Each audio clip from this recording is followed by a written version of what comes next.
चालू करूया तोपर्यंत. ओंकार घेऊया तोपर्यंत येतील विद्यार्थी.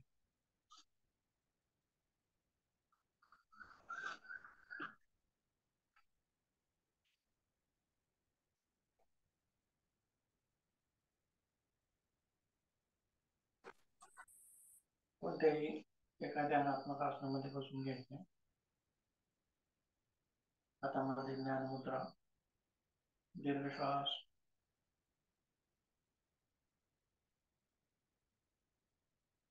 परत एक दीर्घ श्वास,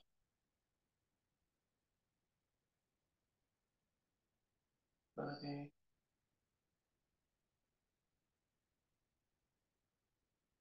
ओंकार घेऊया, दीर्घ श्वास,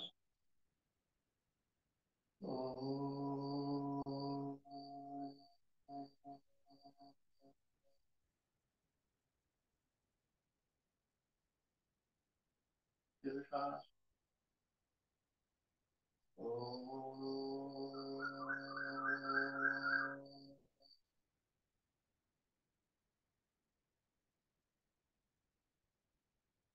दीर्घ श्वास,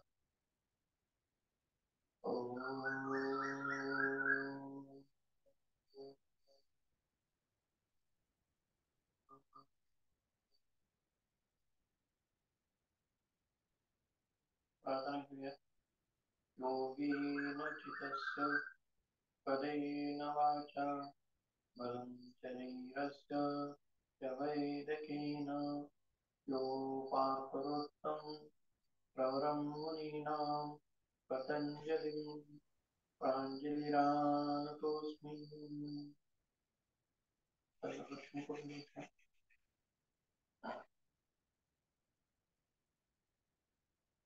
अलगदाच्या रीतीनं डोळे उघडून घ्यायचे.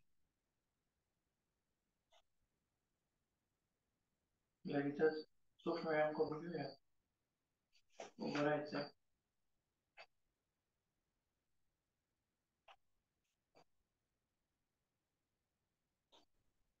दोन्ही हात समोर. 1 2 3 4 5. पूर्ण 1 2 3 4 5. आता सुरुवा. 1 2 3 4 5. विरुद्ध दिशेने. 1 2 3 4 5. परत समोर. हाताचे पंजे मागे खेचायचे. 1 मागे पुढे.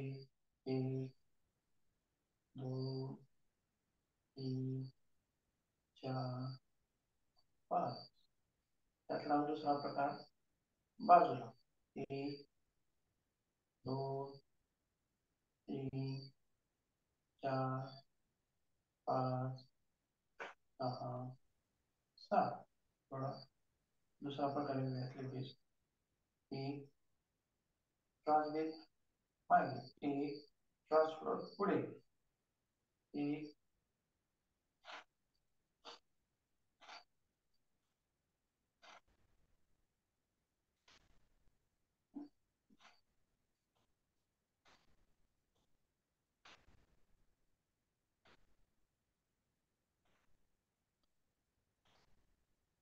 थोडा दुसऱ्या बाजूने. 1 2 3 4 5 6 7. पूर्ण हात वरती घ्यायचे. आता श्वास घेत वरती.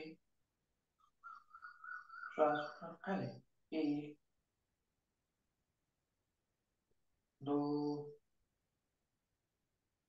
3 4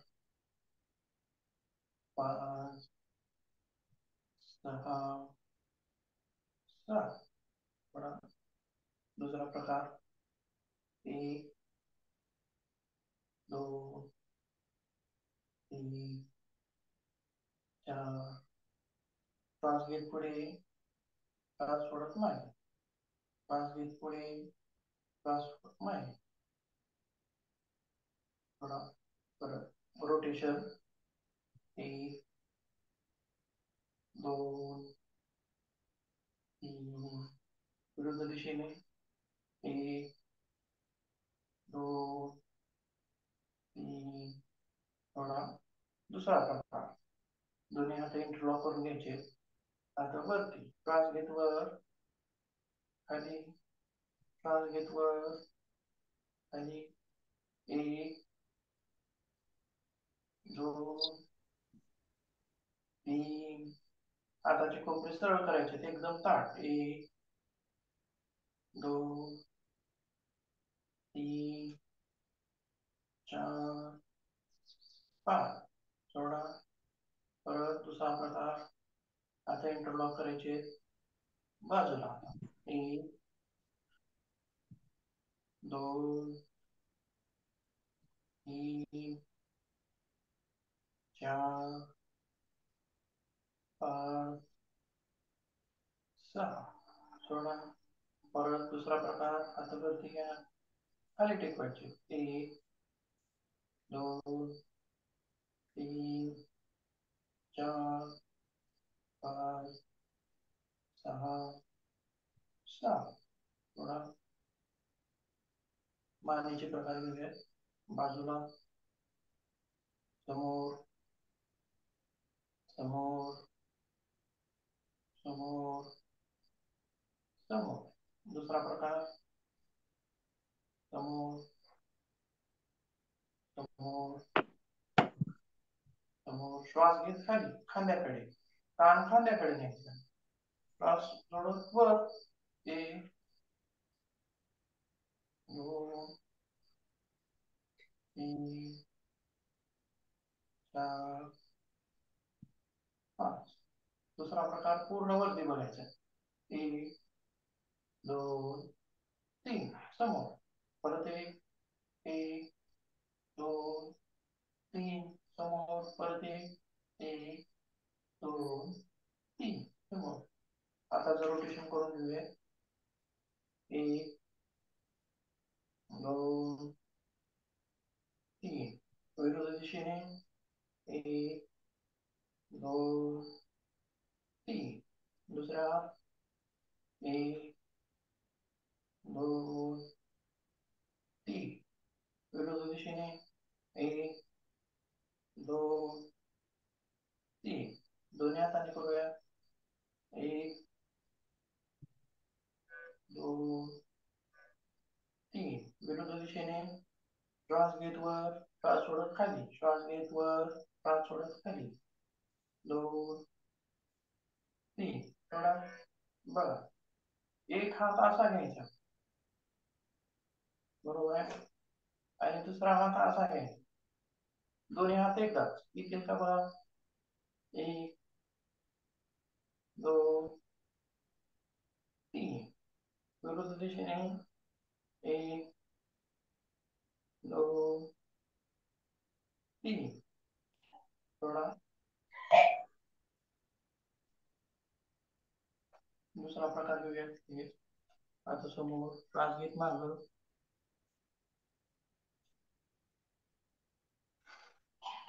श्वास घेत माग, श्वास घेत पुढं. 1, 2. श्वास भरून घ्यायचा आहे. 2, 1, 2.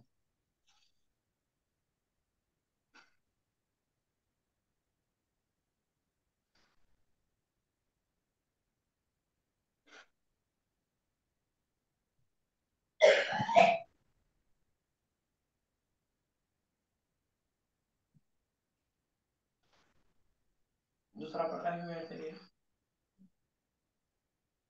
1, 2, 3. थोडा दुसऱ्या बाजूने श्वास घेत. 1, 2, 3. परत दुसऱ्या बाजूने 1, 3. थोडा परत 1, 2, 3. पायामध्ये थोडंसं अंतर.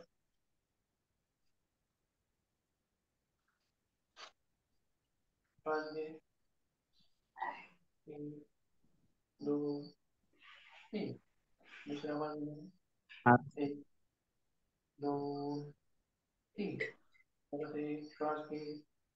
एक, दोन, तीन. थोडा परत एक, दोन, तीन. दुसरा प्रकार आता समोर एक, दोन, तीन, चार, पाच,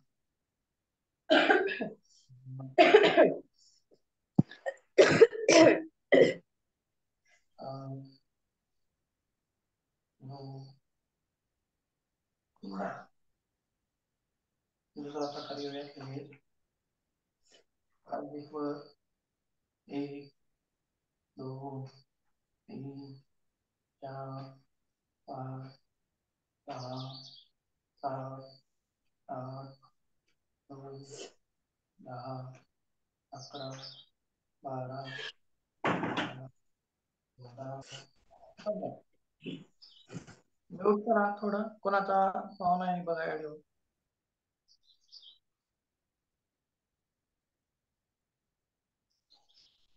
दुसरा प्रकार पंजावरती चालेल.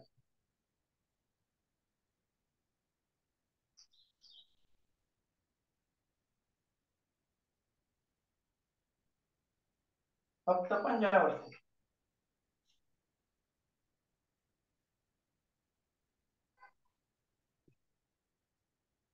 पुढचा प्रकार दोन्ही पंजावरती उड्या घ्यायचे.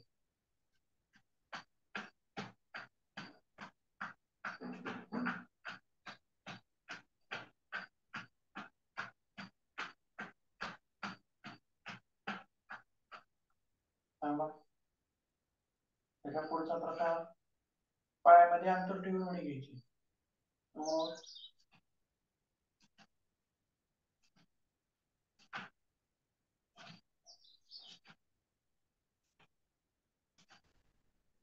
पुढचा प्रकार एक,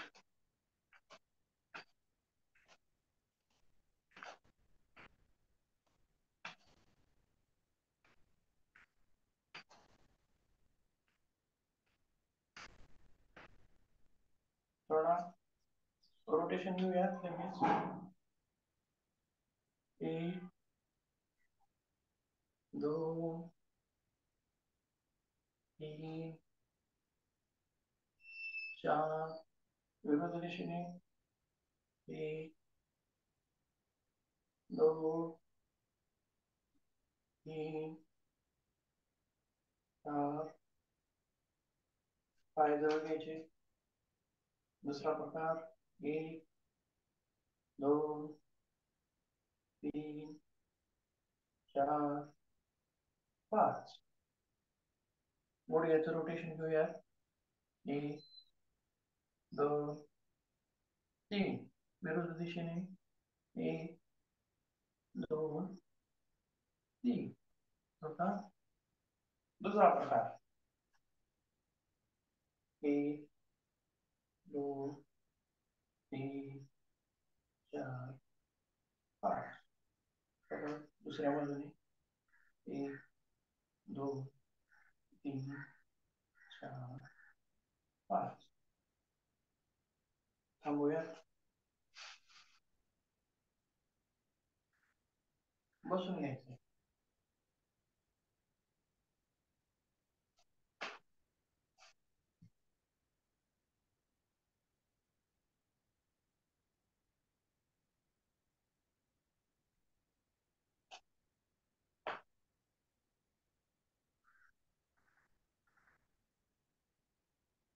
काल कुठपर्यंत आलो होतो आपण?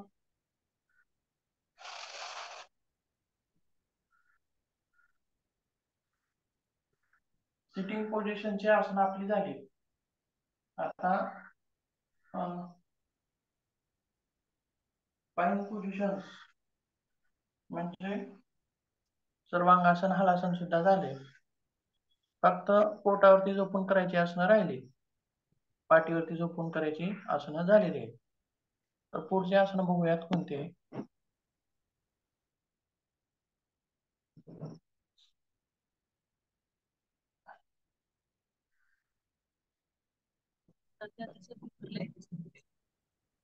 काय म्हणतात?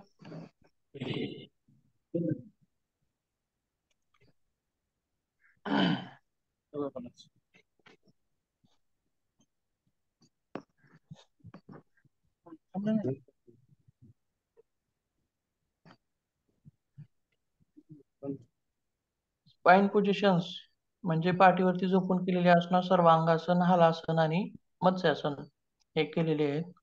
आजच्या तासामध्ये प्रोन ऑन आसनास म्हणजे पोटावरती झोपून केली जाणारी आसनं. त्याच्यामध्ये दंडासन एक आहे आणि धनुरासन एक आहे. दंडासन बहुतेक याच्यामध्ये येत नाही. सिटिंग पोझिशन मधलं आसन आहे ते. धनुरासन करून घेऊयात लगेच आणि दंडासन पाहूयात, ते पण पाहूयात. तर सर्वप्रथम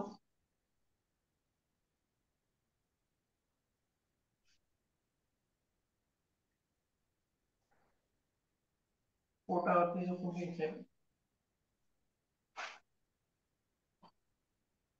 बघा, धनुरासन करताना, धनुरासन करण्यापूर्वी जे काही नवीन लोक असतील अशांसाठी किंवा खूप काही दिवसांनी अभ्यास करतोय अशांसाठी सुरुवातीला दोन आसनं करून घेऊयात.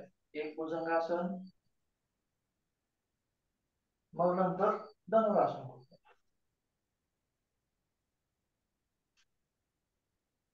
श्वास घेत वरच्या बाजूने उचलायचं. 1 2 3. परत सोडा खाली. परत श्वास घे. 1 2 3. परत एक श्वास घेत वरती. 1 2 3. त्याच्या पुढचं एक आसन घेऊयात. त्यानंतर धनुरासन घेऊयात. पुढचं आहे शलभासन.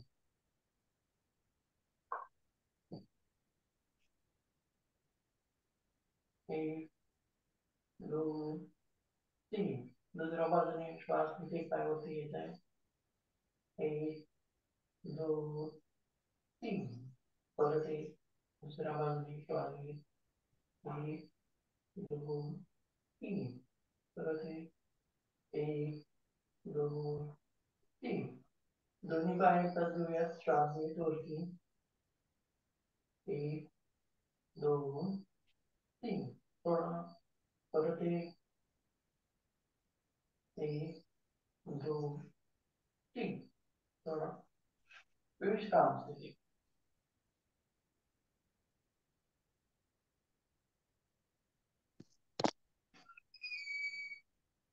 हे झाली धनुरासन करण्यापूर्वीची आसनं 2, ज्यामुळे धनुरासनामध्ये जाण्यासाठी आपल्याला सोयीस्कर होईल आणि त्याची आपल्या शरीराला सवय होईल. धनुरासन बघूयात आता. दोन्ही पाय जवळ घ्यायचे, बोटाच्या ठिकाणी पकडायचे दोन्ही आसन आणि श्वास घेत वरती उचलायचे. 1 2 3. थोडा परत श्वास घेत वरती उचलायचा. 1 2 3. विश्राम स्थिती.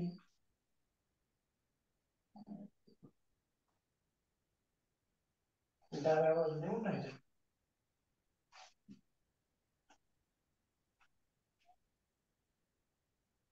हे आहे आपलं पोटावरती झोपून केलं जाणारं धनुरासन. त्याच्या पुढचं एक आसन त्यामध्ये सांगितलेलं आहे अगोदर, दंडासन म्हणून. दंडासन हे बसून केलं जातं. दंडासन बघूयात लगेच. सर्वांना माहिती असलेलं आसन आहे. दोन्ही हात जवळ ठेवायचे आणि एकदम ताठ बसायचे. दृष्टीक्षेप किंवा आणि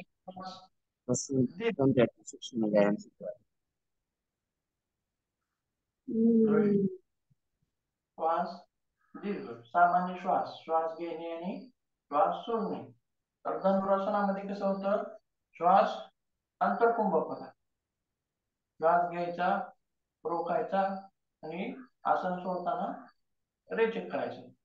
त्याच्यामध्ये कसं आहे, सामान्य श्वास घेणे आणि श्वास सोडणे.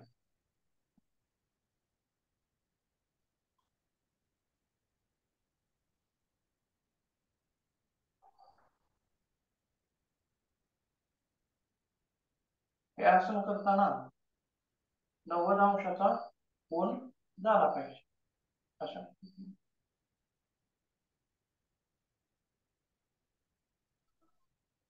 आता मागे ठेवायची नाही, झुकून बसायचं नाही मागे, आता जवळ ठेवायचे.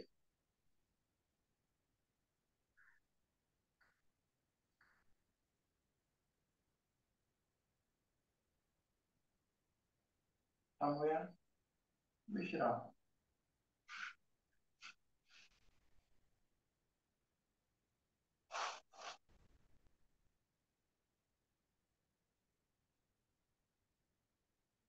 आपली आजची 2 आसनं होती.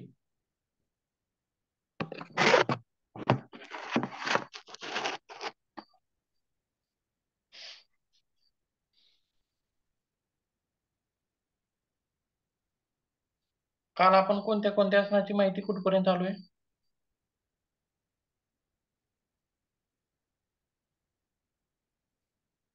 सुप्त वज्रासन झाले का काल आपण बघायचं? हो झाले सर. माहिती सुप्त वज्रासन झाले ना? ठीक आहे. सर्वांगासन घेऊयात लगेच. सर्वांगासन, हलासन आणि मत्स्यासन 3 आणि आजची 2.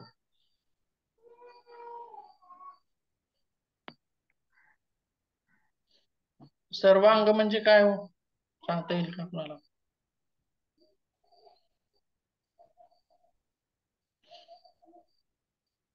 सर्वांग म्हणजे काय?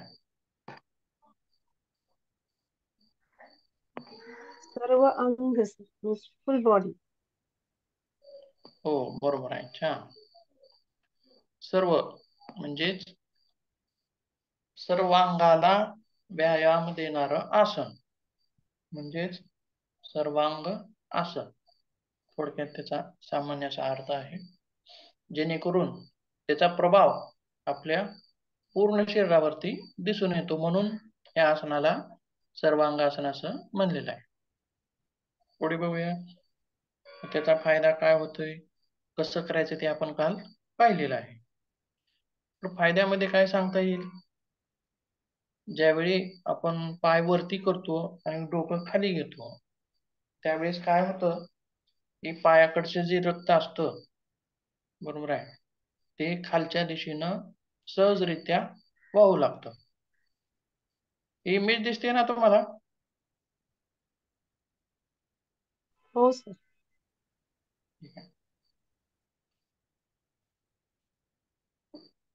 पायाकडचं जे रक्त आहे ते खालच्या बाजूने व्हायला लागतं.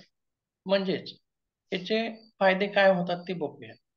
बघा, आपलं हृदय जे असतं ते काय करतं, पायाकडचं रक्त ओढून घेतं, म्हणजे जास्त कष्ट लागतात हृदयाला.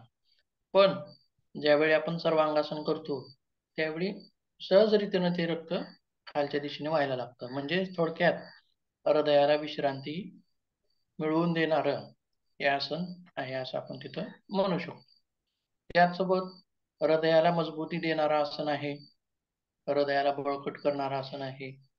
हा एक फायदा झाला उलट रक्त वाहण्याचा. दुसरा काय आहे, जास्तीत जास्त रक्त कुणीकडे जातं, डोक्याकडे. डोक्याचा भाग खाली असतो आपला, त्याच्यामुळे डोक्याकडे जातं.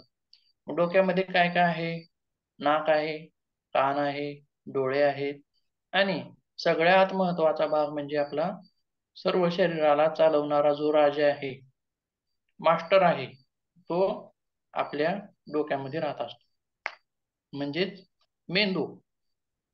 मेंदूला रक्त पुरवठा उत्तम अशा पद्धतीने या आसनामध्ये होतो आणि रक्तातील जे खनिज द्रव आहेत, विटॅमिन्स असतील, प्रोटीन्स असतील किंवा जे काही द्रव्य आहेत, ते सर्व मेंदूला जास्तीत जास्त प्रमाणामध्ये मिळतील आणि थोडक्यातच आपल्या मेंदूचं भरण पोषण त्या ठिकाणी होणार आहे. म्हणजेच काय म्हणता येईल तर आपल्या मेंदूचं आरोग्य सुधारणार आहे. म्हणजे हा झाला दुसरा फायदा. तसेच केस जे आहेत, काही जणांना केसाच्या सुद्धा तक्रारी असतात, केस गळणे म्हणा, बरोबर आहे. तर आपल्या सौंदर्यामध्ये भर पडणारं कोण आहे? केस आहेत. बघा, केस नसल्यास कसं दिसतं माणूस आणि असल्यास कसं दिसतं. तर केसांचं सुद्धा आरोग्य सांभाळण्यासाठी आपल्याला सर्वांगासन मदत करतं. म्हणजेच काय, फक्त मेंदूकडेच रक्तपुरवठा वाढतो असं नाही, तर रक्तपुरवठा स्काल्प म्हणजे कवटीच्या वरती जी त्वचा आहे तिकडं सुद्धा उत्तम रीतीनं रक्तपुरवठा होतो आणि आपल्या केसांचं आरोग्य सुद्धा सुधारतं. म्हणजेच हेअर फॉल्स वगैरे अशा ज्या समस्या आहेत, केस गळणे हे, ह्या समस्या सुद्धा त्या ठिकाणी कमी करता येतात. त्यासोबत आपल्या डोळ्याचं आरोग्य आहे, त्यांना सुद्धा रक्तपुरवठा व्यवस्थित होतो. म्हणजे थोडक्यात हे सर्व अवयव व्यवस्थित काम करायला लागतात. त्याचसोबत पुढे काय आहे, ज्यावेळी आपण सर्वांगासन करतो, जालंधर बंद हा आपोआप लागतो, बरोबर आहे. जालंधर बंद आपोआप लागल्यामुळं कंठस्थ ज्या ग्रंथी आहेत, कंठस्थ ग्रंथी कोणती? ज्या थायरॉइड. थायरॉइड जी ग्रंथी आहे त्या ग्रंथीवरती सुद्धा ताण येतो किंवा तिथं सुद्धा रक्तप्रवाह सुरळीत होतो. त्यामुळं कंठस्थ ग्रंथीचं कार्य सुद्धा सुधारतं. जर समजा हायपोथायरॉइड आणि हायपरथायरॉइड दोन प्रकारचे विकार आहेत बघा. हायपर म्हणजे थायरॉइड का करतं? सिक्रेशन जास्त करतं हार्मोन्सचं. हायपो म्हणजे कमी करतं. मग दोन्हीपैकी कुण्या ह्याच्यामध्ये सर्वांगासन द्यावं आपण? हायपोथायरॉइडिझम मध्ये. हायपोथायरॉइडिझम म्हणजे ज्यामध्ये थायरॉइड काय करतं? हार्मोनचं सिक्रेशन कमी करत असतं. त्यामध्ये जर हे आसन दिलं तर थायरॉइड व्यवस्थित कार्य करायला लागतात. तसेच हे जे आसन आहे ते आपले जे सेक्शुअल ग्रंथी आहेत त्यावरती सुद्धा उत्तम अशा रीतीनं कार्य करणार आहे. त्याचसोबत जठराग्नी प्रदीप्त करतं, जेणेकरून खाल्लेल्या अन्नाचं लवकर पचन होतं. असे आपल्याला बरेच फायदे यामध्ये सांगता येतील.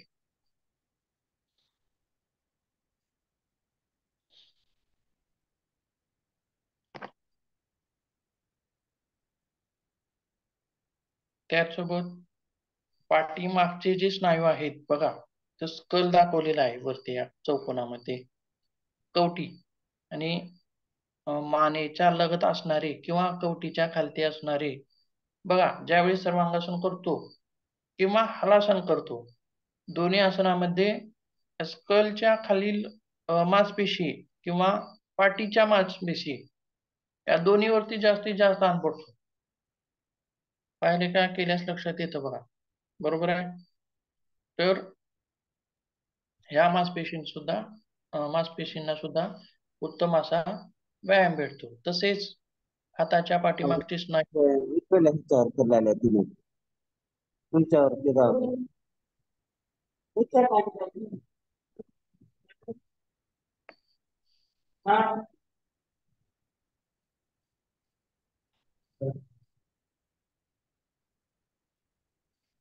म्यूट करा, विकास म्यूट करा.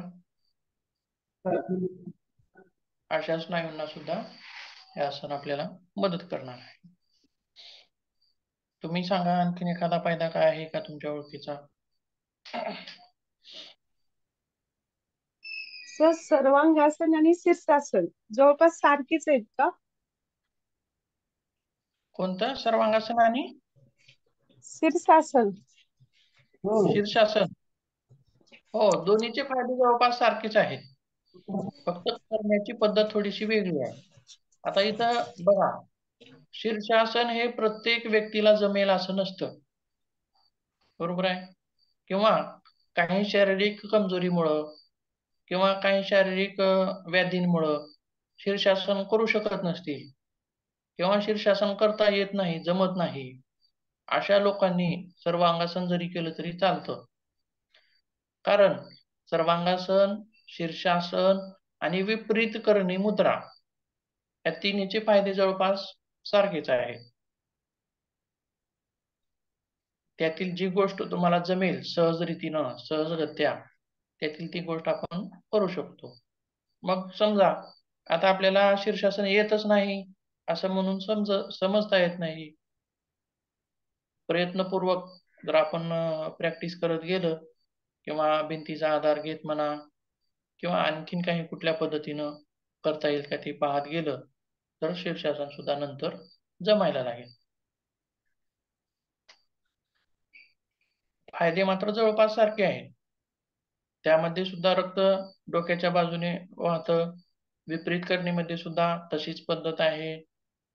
म्हणजे थोडक्यात हा जो भाग आहे, शिरोभाग, कंठस्थ ग्रंथी, हृदयाचा भाग, या सर्व भागांना रक्त पुरवठा व्यवस्थित होतो.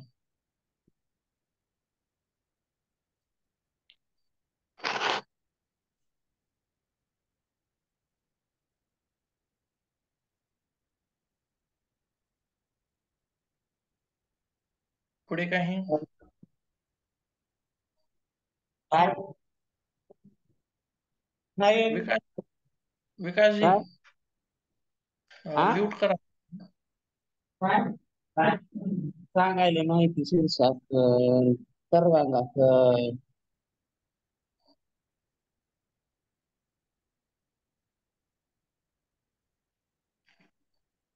ठीक आहे. तर बघा आता सर्वांगासन कुणी करायचं नाही. आणखीन एक फायदा त्याच्यामध्ये सर्वांगासनाचा आहे. व्हेरिकोज वेन्स नावाचा जो प्रकार आहे, आपण अगोदर पण माहिती घेतली याच्यामध्ये. पायाच्या शिरा ज्या असतात वेड्या वाकड्या असतात, त्यांची इलॅस्टिसिटी गेलेली असते, त्यामुळे त्या फुगीर झालेल्या असतात, फुगतात जास्त प्रमाणात. सामान्य व्यास जो एवढा असायला पाहिजे त्याच्यापेक्षा ह्या जास्त फुगतात आणि रक्त पडून राहतं आणि पेन वगैरे होत असतं. तर व्हेरिकोज वेन्स मध्ये सुद्धा आपल्याला सर्वांगासन खूप उपयुक्त आहे.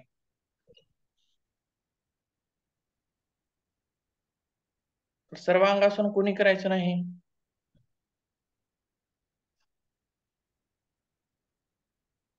मानेचा आजार असलेल्याने. मानेचा आजार म्हणजे ज्यांना मानेच्या मणक्यामध्ये प्रॉब्लेम्स आहेत, बेल्ट वापरतात बघा मानेचा काही लोक, अशा व्यक्तींनी सुद्धा शीर्षासन करायचं नाही. परत आणखीन काय सांगता येईल, काही लोकांचे हृदयाचे ऑपरेशन झालेले असतात किंवा काही लोकांचे जन्मतः हृदय कमजोर असतं, छिद्र वगैरे असतं हृदयामध्ये, असे असतील किंवा म्हणजे हृदय कमजोर असणाऱ्यांनी किंवा एन्जिओप्लास्टी वगैरे झालेल्या लोकांनी, अशा लोकांनी सुद्धा शीर्षासन करायचे नाही. तसेच उच्च रक्तदाब असणाऱ्यांनी सुद्धा करू नये. त्याचसोबत ज्यांचे कान फुटतात, काही लोकांचे कान फुटतात, पस वगैरे येतो त्यामध्ये, अशा लोकांनी सुद्धा शीर्षासन करू नये. परत आणखीन काय सांगता येईल,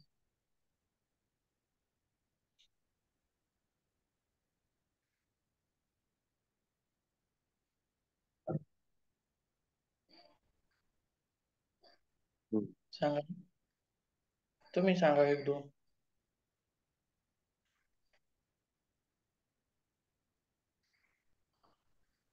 पोटाची सर्जरी झालेल्यांना नाही चालणार सर हे. ठीक आहे. आणखी स्त्रियां स्त्रियांनी मासिक पाळीमध्ये हे आसन करू नये, गर्भवती स्त्रीने करू नये. ठीक आहे.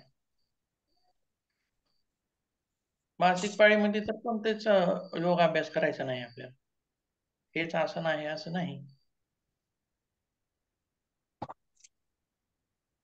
कारण सांगता येईल का काय तुम्हाला, मासिक पाळीमध्ये का करायचं नाही? तर काही आसनं जमतात ना, ते मासिक पाळी सुरळीत जावं असं. मग ते अगोदर मासिक पाळीच्या अगोदर तुम्ही महिनाभर करू शकता आसनं ती, ज्यामुळं ओटीपोटात दुखणं असेल, रक्तस्राव जास्त होणं असेल, कमी होणं असेल, असे विकार असतील किंवा गर्भाशयाशी निगडीत विकार असतील, अशा विकारांसाठी आपण जे आसनं करतो, देतो ते आसनं, ती महिनाभर अभ्यास करायचा असतो मधल्या काळात. पण मासिक पाळीचे 4-5 दिवस मात्र करायचा नाही, सांभाळायचा तेवढे दिवस. म्हणजे काहीच नाही करायचं का? कोणतेही आसन जमत नाही? सूक्ष्म व्यायाम केले तरी चालतील. सूक्ष्म व्यायाम, श्वासाच्या काही सावकाश केल्या जाणाऱ्या क्रिया असतील, कपालभाती मात्र जमणार नाही तिथं. हो. सूक्ष्म व्यायाम जमतील. सूर्यनमस्कार वगैरे किंवा वेगवेगळे आसनं, अवघड आसनं हे मात्र तिथं द्यायचं नाही, तिथं करायचं नाही.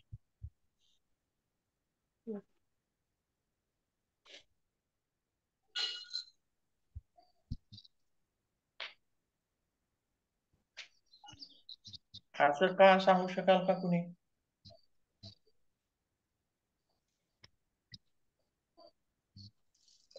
सर त्या काळात म्हणजे त्या काळात ती स्त्री फार सुकुमार म्हणजे नाजूक असते, कारण तिच्या शरीरातून रक्त धातू हा शरीरातला मेन घटक असतो, तो शरीराबाहेर जात असतो.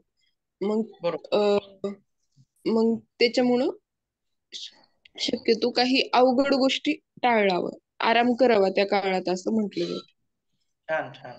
मला पण हे सांगायचं होतं की जर समजा आपल्या पायाला म्हणा किंवा हाताला म्हणा किंवा कुठंतरी आपल्याला जखम झालेली आहे, आपलं रक्त वाहतंय, बरंच रक्त वाहिलेलं आहे, अशा वेळी आपण विश्रांती घेत असतो, काम करत नसतो.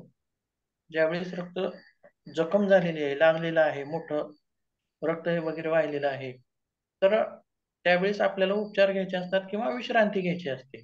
म्हणजे थोडक्यात इथं सांगायचा उद्देश असा आहे की बघा, त्यावेळी निवांत असणं गरजेचं असतं. म्हणजे शरीराला विश्रांती देणं गरजेचं असतं.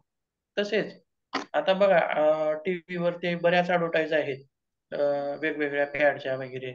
पण तिथं काय असतं, एखादी मुलगी असते ती पर्वत चढते किंवा आणखीन रनिंग करत असते, पळते. पॅड वापरणं हे योग्य आहे, पण असे शारीरिक कष्ट देणारे काम करणं ते मात्र तिथं चुकीचं आहे. कारण तो जो पिरियड आहे त्या काळामध्ये त्या शरीराला विश्रांतीची आवश्यकता असते. कारण रक्तप्रवाह होत असतो आणि विश्रांती घेणं तिथं गरजेचं असतं. परंतु दाखवतं वेगळंच, चुकीचं. असो, तो विषय वेगळा आहे. त्यामुळं विश्रांती घ्यावी लागत असते. त्यामुळं आसनं हे ते जास्त कष्टदायक असतील किंवा शारीरिक कष्ट करणारे आसनं असतील, त्यावेळी मात्र ते टाळायचे. सहज, साध्या, सोप्या प्रक्रिया मात्र आपण तिथं करू शकतो.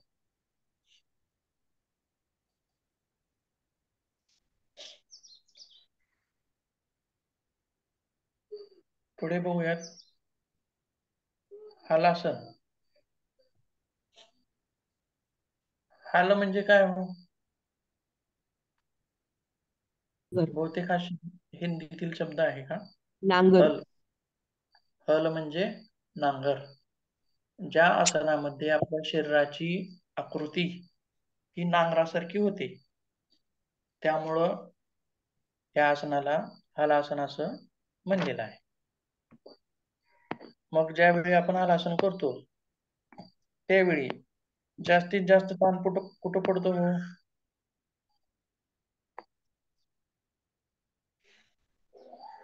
जास्तीत जास्त ताण हा पायाचे जे स्नायू आहेत, पायाच्या ज्या मासपेशी आहेत, खेचल्या जातात बघा. सहजरीतीनं आसन होत नाही, अवघड आसन आहे, थोडंसं दिसायला सोपं आहे, पण जास्तीत जास्त ताण जो आहे तो पायाच्या मागच्या बाजूंवरती पडतो, त्या मसल्स वरती पडतो. त्यासोबत पाठीमागचे स्नायू, कमरेचे असतील किंवा मेरुदंडाशी निगडीत असणारे स्नायू, अशा स्नायूंना पण जास्तीत जास्त ताण तिथं पडत असतो. परत दुसरा भाग जो आहे तो खालच्या आकृतीमध्ये दाखवलेला आहे, मानेचे स्नायू. जसं की आपण सर्वांगासनामध्ये बघितलं बघा, मानेच्या खालच्या स्नायूंना सुद्धा उत्तम अशा रीतीनं ताण पडतो. तसेच हलासनामध्ये ज्या प्रकारे आपण हात ठेवतो, हात ठेवण्याची पद्धत आहे, त्यावेळी सुद्धा आपल्या हाताच्या स्नायूंना व्यायाम भेटतो. ताण पडतो म्हणजेच रक्ताभिसरण व्यवस्थित होतं, सर्क्युलेशन, या मासपेशींची लवचिकता वाढते, इलास्टिसिटी वाढते आणि बळकटी येते. अशा गोष्टी इथं घडून येतात. ह्या मासपेशीशी संबंधित झाल्या. बरोबर आहे. त्यासोबत आणखीन काय सांगता येईल याच्यामध्ये? हे झाले स्नायू. अवयव काय सहभागी होतील? थायरॉइड वरती परिणाम होईल का याचा?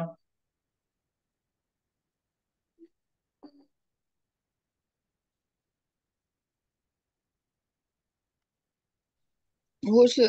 हो सर, ते कॉम्प्रेस होतं ना, त्याच्यामुळे होणार आहे ना. हो, बरोबर आहे. थायरॉइड वरती सुद्धा त्याचा परिणाम होणार आहे. तसेच यकृताची मजबूती आहे, यकृतावरती सुद्धा त्याचा परिणाम दिसून येतो. छातीचा विकास होतो, छाती रुंदावते, श्वसन क्रिया जलद होऊन, परंतु याच्यामध्ये आपल्याला आंतरकुंभक करावा लागतो.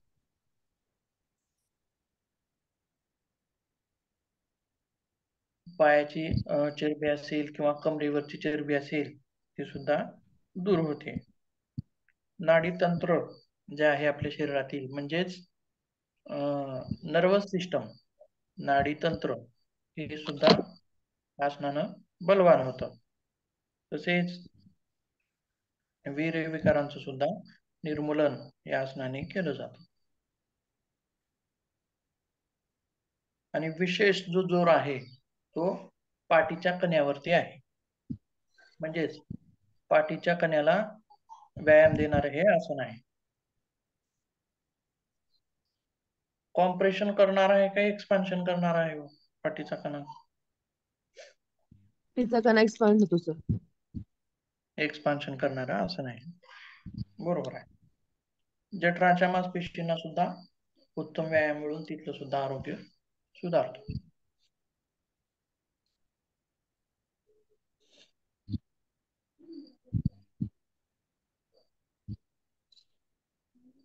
आणखीन कुठला फायदा माहिती असेल तर सांगा तुम्हाला पण.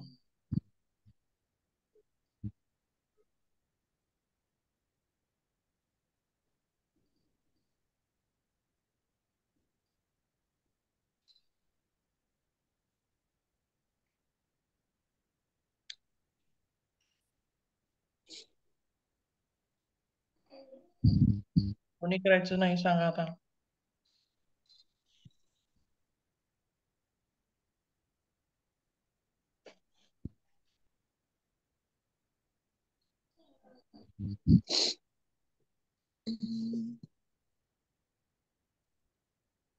सर्वांगासनामध्ये पण पाहिलेत, कोणी करायचे नाही.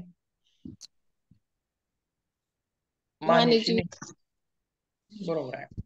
सर्वायकलचा जो प्रॉब्लेम आहे ज्यांना, अशा लोकांनी, परत उग्र आसन आहे, अवघड आहे करण्यासाठी. सर पण हलासन करताना पाठीचे हे पण मणक्याचा पण येईल ना सर. डॉर्सल स्पाइनला पण प्रॉब्लेम असणार करायला नाही जमणार ना. हो, बरोबर आहे. मणक्याच्या विकारांना चालणारच नाही. कसे विकार असतील ते, स्लिप डिस्क असेल, स्पॉन्डिलिटिस असेल किंवा कुठलेही इतर विकार असतील, कारण अवघड आसन आहे आणि एक्सपान्शन करणारं आसन आहे. त्याच्यामुळं होता होईल तेवढं मणक्याचे विकार असणाऱ्यांनी, मेरुदंडाशी विकार असणाऱ्यांनी हे टाळावं.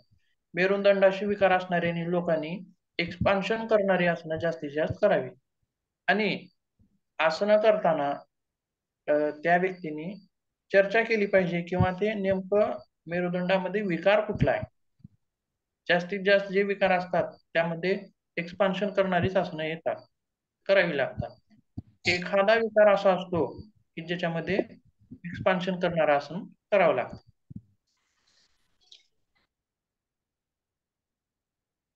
मणक्याशी निगडीत विकारांनी पुढे झुकून करणारी आसनं करायची नाहीत, मागे झुकून केली जाणारी आसनं करायची.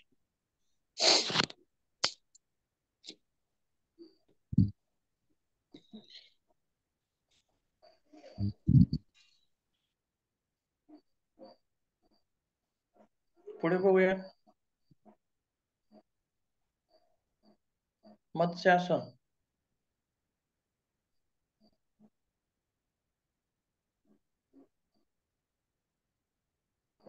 मत्स्य म्हणजे काय हो? मासा. मासा. बरोबर आहे. म्हणजेच या आसनामध्ये आपल्या शरीराला माशासारखा आकार प्राप्त होतो. बरोबर आहे. त्यामुळे त्याला मत्स्यासन असं म्हणलेलं आहे. तर मत्स्यासन करताना त्याच्यामध्ये सुद्धा 2 आसनाचा सहभाग होतो. एक आहे पद्मासन आणि म्हणजेच दुसरं त्याच्या पुढचं प्रगत म्हणजेच मत्स्यासन. त्याच्यामध्ये सुद्धा बघा पद्मासन घातलेलं आहे आणि कमरेमध्ये कंबर आपल्याला उचलून धरायची आहे वरती आणि डोक्याला जिथे शेंडी असते तो भाग मात्र खाली ठेवायचा आहे आणि पूर्ण कंबर उचललेली असेल. बरोबर आहे का?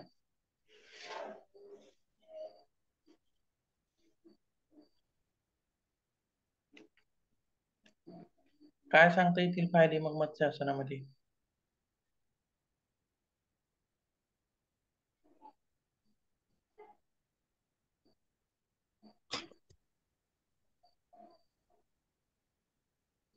तर पूर्वीच्या दोन्ही आसनामध्ये जालिंदर बद्दल लागलेला होता, म्हणजे हे सॉरी कॉम्प्रेस झालेलं होतं आपलं कंठस्थ ग्रंथी आणि याच्यामध्ये एक्सपांड होतात. बरोबर आहे. त्याच्यामध्ये एक्सपान्शन होण्याची क्रिया आहे. बघा आपण मानेचे जे स्नायू सांगितले बघा दोन्ही आसनामध्ये गेल्या त्याच्यामधले स्नायू कुठले सहभागी झाले होते मानेचे? मागच्या बाजूचे म्हणजेच कवटीची निगडीत असलेले किंवा मागच्या बाजूचे जे स्नायू होते ते त्या आसनामध्ये सहभागी झाले होते. परंतु ह्या आसनामध्ये मानेचे कुठले स्नायू सहभागी होत आहेत बघा?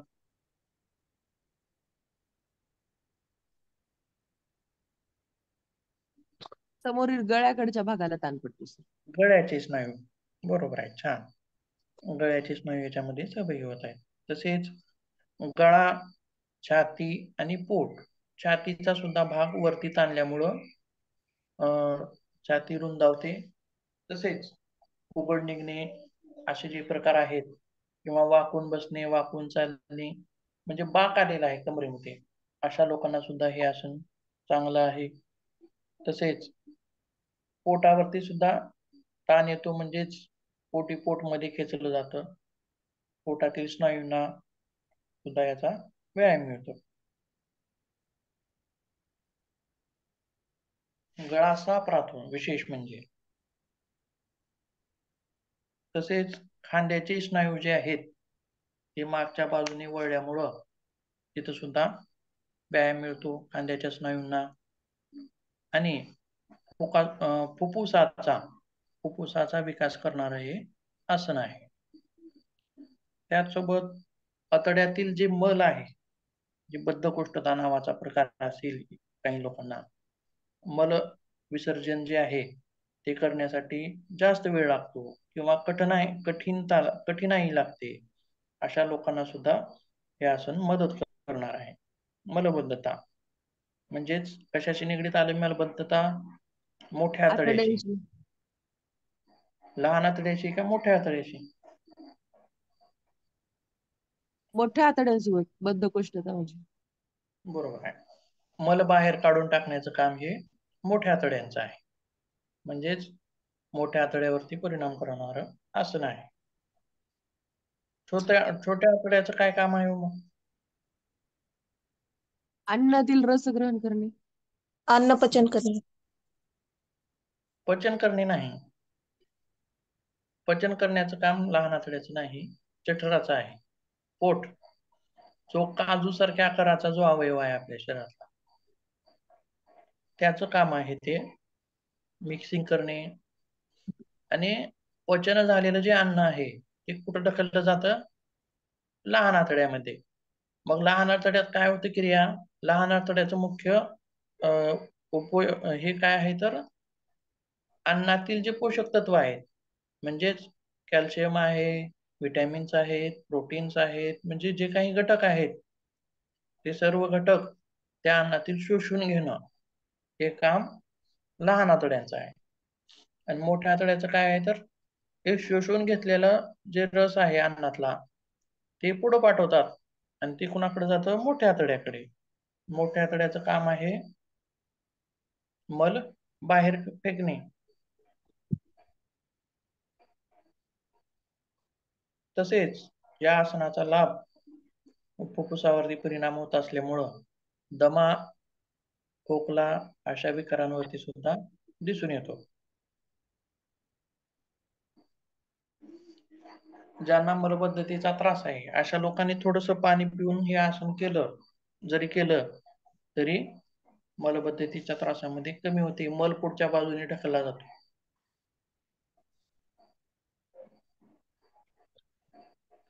तसेच स्त्रियांचे जे मासिक पाळीशी संबंधित विकार आहेत, आताच आपण त्याच्याविषयी बोललो, तर ह्या विकारामध्ये सुद्धा हे आसन मदत करणार आहे. मासिक स्राव नियमित करण्यासाठी सुद्धा हे आसन उपयोगी पडतं. काही स्त्रियांना मासिक स्राव लवकर येतो किंवा काही स्त्रियांना उशिरानं येतो, अशा विकारांमध्ये सुद्धा हे आसन फायदेशीर ठरणार आहे. म्हणजेच गर्भाशयावरती परिणाम करणारे हे आसन आहे.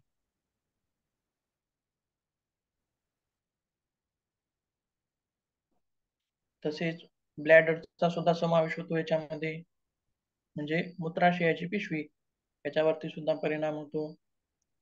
मल विसर्जनासोबतच मूत्र विसर्जनाचे विकार जे आहेत त्याच्यामध्ये सुद्धा फायदा दिसून येतो. स्नायू कुठले खेचले जातात सांगा? मासपेशी, डॉर्सल स्पाइन. टॉर्सल्स, परत मांडीची घातलेली आहे तिथला भाग सुद्धा खेचला जातो. पिंजऱ्याचे स्नायू, छातीच्या पिंजऱ्याचे स्नायू आणि मानेचे स्नायू यांच्यावरती सुद्धा यांना सुद्धा उत्तम व्यायाम करून येतो. तसेच मणक्याचा सहभाग होतो का याच्यामध्ये, मेरुदंडाचा? होतो ना सर. कोणता भाग? का पूर्णच भाग? पूर्णच पूर्ण भाग होतो होतो. ना सर, पूर्ण मणक्यांचा तर होतो. पूर्ण मणक्याचा सहभागी त्यामध्ये होतो. म्हणजेच मानेचे पण होत आहेत का सहभागी? मानेतील 7 मणके सहभागी होत आहेत किंवा खालचे कमरेतील लोअर बॅक जे आहे ती पण त्याच्यामध्ये सहभागी होते आणि पिंजऱ्याशी निगडीत असणारे जे 12 मणके आहेत ते पण याच्यामध्ये सहभागी होत आहेत. म्हणजे जवळपास सर्वच मणक्याला व्यायाम देणारे असतात. तसेच उत्साह, स्फूर्ती सुद्धा वाढते. तसं पाहायला गेलं तर आसनांचं ते उद्दिष्टच आहे की शरीराला हलकेपणा देणे आणि उत्साह, स्फूर्ती टिकवून ठेवणे. आपण त्याला थोडक्यात काय म्हणतो, फ्रेश वाटणे. बघा, योगा करणारा व्यक्ती हा सतत फ्रेश असतो, ताजातवाना, म्हणजे आळस त्याला सतावत नाही किंवा एकदम मरगळल्यासारखं चेहऱ्यावरती तेज नाही, निस्तेज आहे असं नसतं. तर चेहऱ्यावरती सुद्धा तेज असतं, हसरा चेहरा, प्रसन्न, त्यासोबत मन सुद्धा प्रसन्न ठेवण्याचे कार्य करत असतो.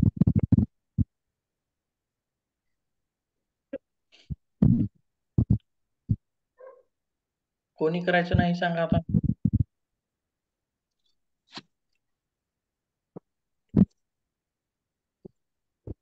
उच्च रक्तदाब असलेल्यांनी करू नये.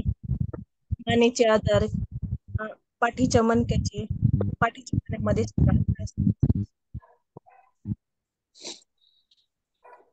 आणखीन थायरॉइड सिक्रेशन जर जास्त असेल तर त्यांनी पण नाही केलं पाहिजे ना.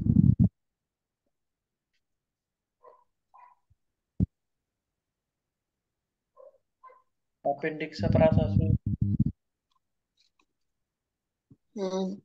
हार्निया असेल किंवा आपलं हे उष्ट्रासन जे आहे ते सुद्धा हार्निया असणारे करू नये.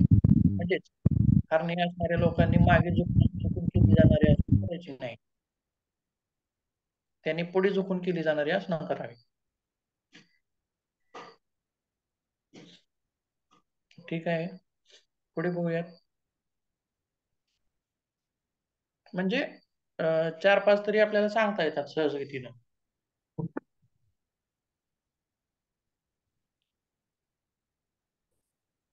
दंडासन बघूया. दंड म्हणजे काय हो?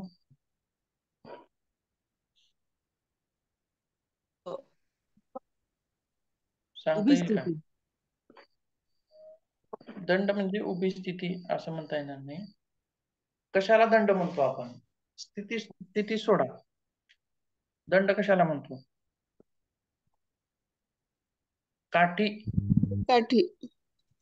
काठीला दंड म्हणतो आपण, बरोबर आहे. म्हणजेच ज्या आसनामध्ये आपलं शरीर काठीप्रमाणे ताणलं जातं, एकदम सरळ काठीसारखं करायचं आहे, बरोबर आहे. त्यामुळं त्या आसनाला दंड म्हणल्याने काय होते?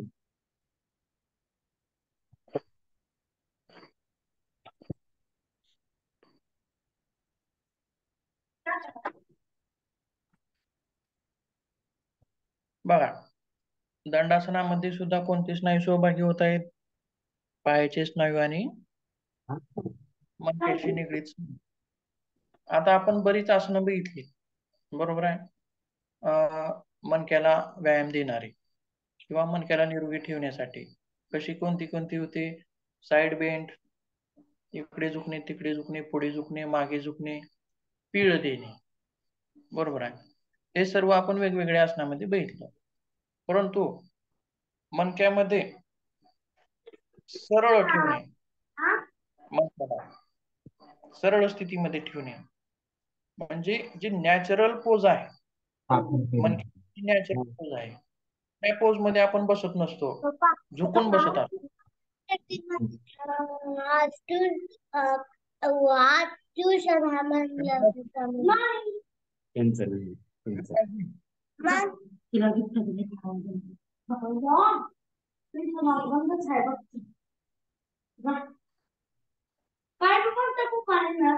मला पाणी दे रे. विकासजी, हा, म्यूट करा की.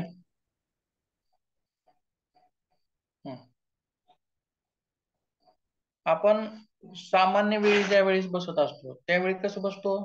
झुकून बसतो, बरोबर आहे. म्हणजे मणक्याची जी नॅचरल पोझिशन आहे ते आपण मेंटेन करत नाही. पण ज्या वेळेस ताठ बसतो, योगामध्ये बऱ्याच वेळेस सांगितलं जातं की योगा करताना ताठ बसवलं जातं, ताठ बसा सुरुवातीला, बरोबर आहे. तर कशासाठी ते? तर आपली जी स्पाइन आहे त्या स्पाइनचं नॅचरल जी पोझिशन आहे ती मेंटेन करण्यासाठी आपल्याला ताठ बसवलं जातं.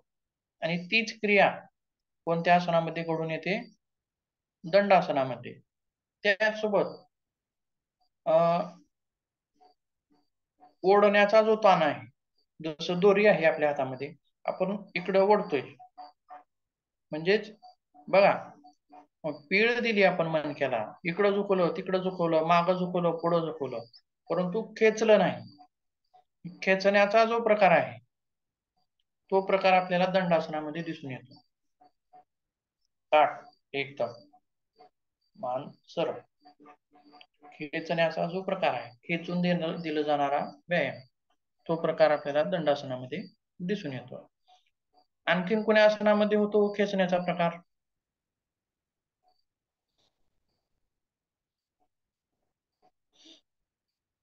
सांगता येईल का?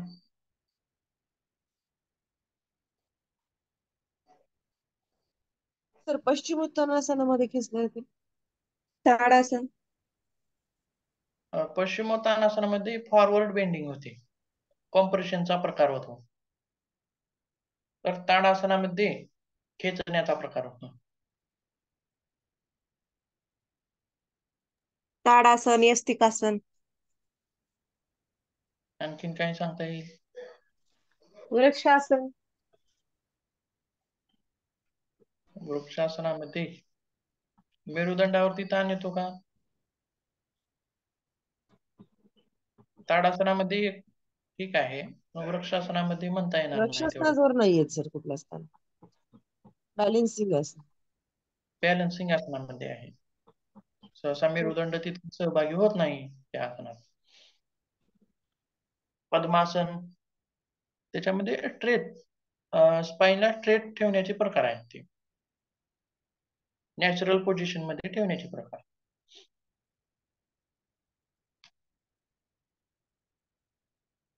ठीक आहे, पुढे बघूयात. शेवटचं जे आसन आहे आपलं उरलेलं आसनामधलं ते आहे धनुरासन.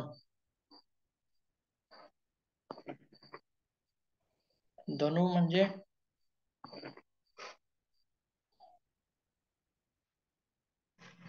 धनुरासन काय म्हणायचं? धनु धनुष्याला बाण लावलं जसं त्याचा धनुष्य टणत्कार होतो आणि ताणल्या जाते त्या पद्धतीने. बरोबर आहे. धनु म्हणजे धनुष्य, आणि ताणलेलं जे धनुष्य असतं तशा प्रकारे आपल्या शरीराचा आकार या आसनामध्ये होतो. म्हणून या आसनाला काय म्हणलेलं आहे तर धनुरासन. जास्तीत जास्त ताण कोण्या भागावरती पडतो धनुरासनात?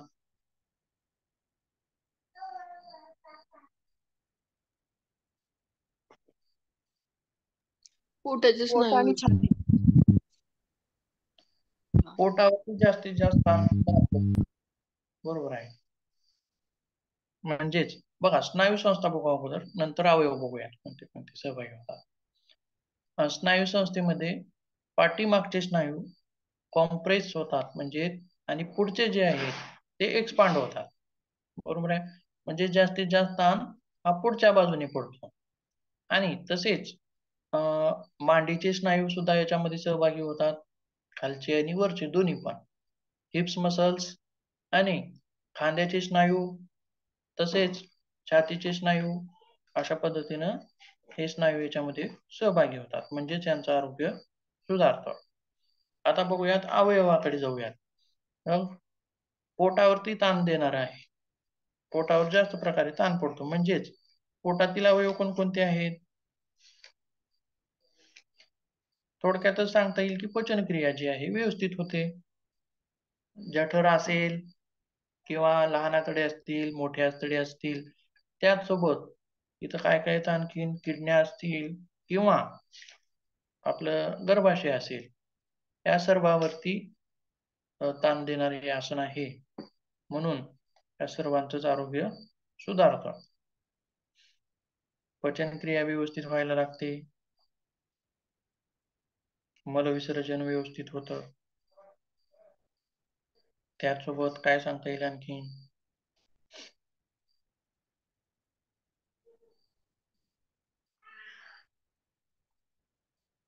पोटाची चरबी कमी होईल का हो?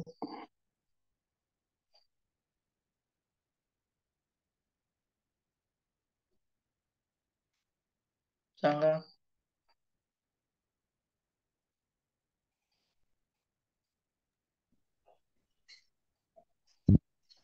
हो सर, स्ट्रेचिंग होती ना त्याच्यामुळे. हो बरोबर आहे. तर की वज्रासनामध्ये स्ट्रेचिंग होते, तशी स्ट्रेचिंग आहे, फक्त पोझिशन वेगळी आहे आसनाची. आणि पोटावरची चरबी सुद्धा कमी करणारा आसन आहे. पोटाचे विकार, मलावरोध, घशावरती परिणाम होईल का?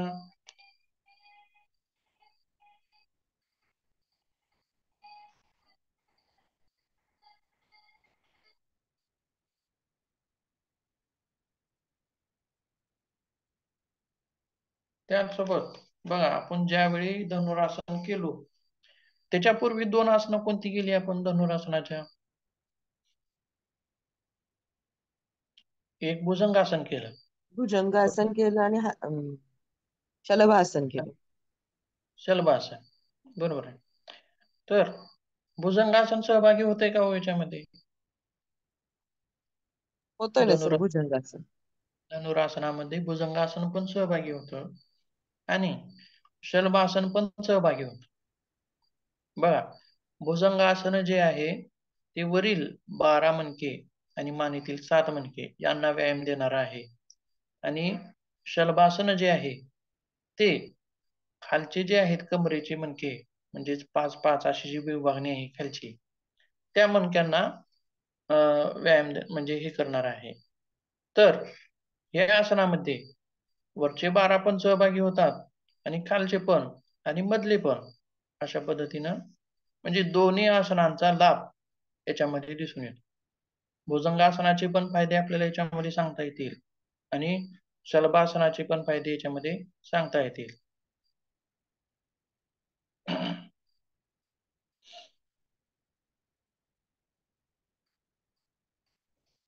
मुखाकृती सुंदर तेजस्वी होते. पोटावरती दाब पडल्यामुळं तेथील आरोग्य सुधारते. त्यासोबत खालची जी आकृती आहे त्याच्यामध्ये आपल्याला हाताचे स्नायू दाखवलेले आहेत. त्या स्नायूंना सुद्धा उत्तम व्यायाम भेटतो. छातीचा भाग रुंदावतो.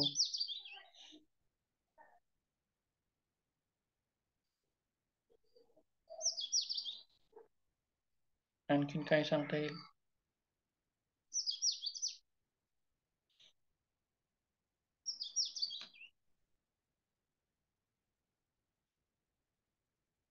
गुडघे दुखणाऱ्यांना करता येईल का हो हे आसन? नाही करता येत सर. करता येणार नाही. कसं काय का सांगता येईल का?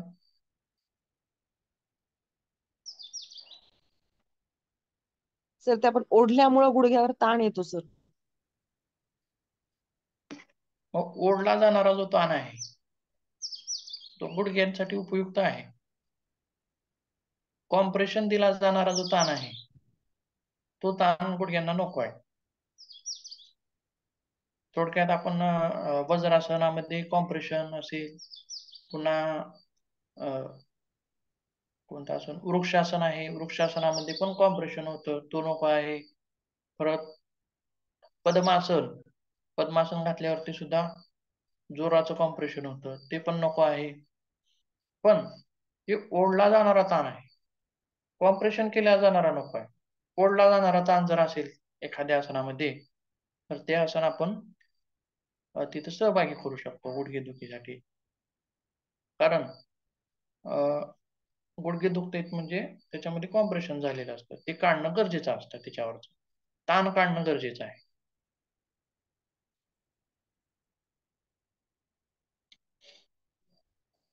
आणखीन काय सांगता येईल?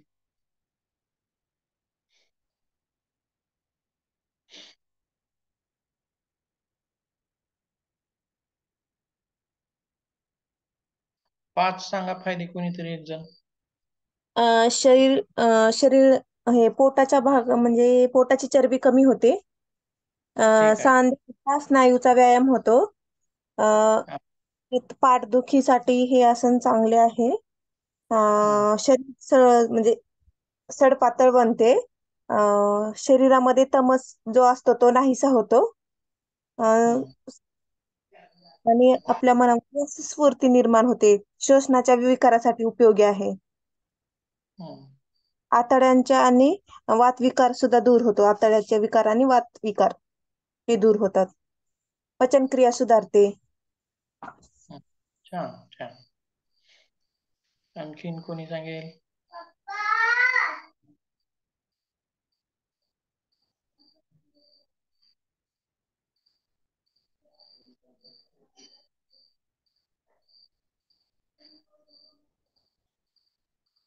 आणखीन एक जण सांगा, किंवा कोणी करू नये ते सांगा एक जण.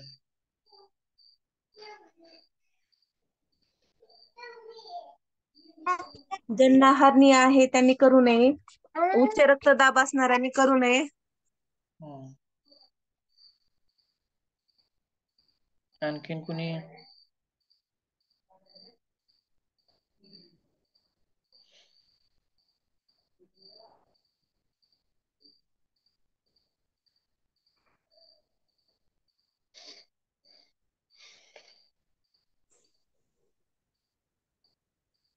मणक्याचे विकार असणाऱ्यांनी, पोटाचे काही ऑपरेशन झाले असतील तर ठीक आहे 2. आणखीन 1-2 सांगा.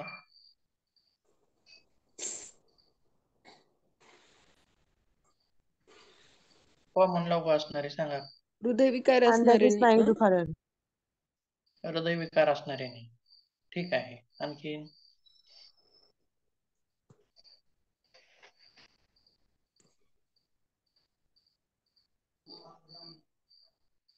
चर्चात्मक शिक्षणातून माहिती जास्त मिळते. म्हणजे आता समजा याच्यापूर्वी कोण सांगितलं अगोदर? काय होतं नाव त्यांचं? पूनम पूनम त्यांनी बोडके. असतील. किंवा आता सांगितलेले ताई कोण आहेत ते? स्नेहा पाटील. म्हणजे 3 लोकांनी वेगवेगळं सांगितलं. बरोबर आहे. म्हणजे मला काही माहित नव्हतं ते मला समजलं आणि मी ज्यावेळेस सांगितलो ते तुम्हाला काही माहित नव्हतं त्यावेळेस तुम्हाला ते समजलं. म्हणजे 4 लोकांनी वेगवेगळं सांगितलं की आपल्या ज्ञानामध्ये आणखीन जास्त भर होती. बरोबर आहे. मी सांगितलेलं एक, पूनमताईने सांगितलेलं एक, नेहलताईने सांगितलेलं एक, म्हणजे आणखीन पॉइंट्स त्यामध्ये जोडता येतात. आता पूनमताईने सांगितलेले स्नेहलताईला माहित नसतील किंवा त्यांनी सांगितलेले यांना माहित नसतील. म्हणजे चर्चात्मक शिक्षणातून जास्त माहिती मिळते. किंवा पुस्तकं. आता मी वेगळीच पुस्तकं वाचलेली असतील त्यातील मी ज्ञान तुम्हाला दिलेलं असेल किंवा दुसऱ्या ताईने वेगळीच वाचलेली असतील त्यांचं ज्ञान वेगळंच असेल किंवा आणखीन कोणी सांगितलं असेल त्यांनी वेगळीच पुस्तकं वाचलेली असतील. भरपूर आहे ते वाचनावरती पुस्तकं. त्यांचं तिथं ज्ञान सांगता येईल. म्हणजे चर्चात्मक होणं गरजेचं आहे.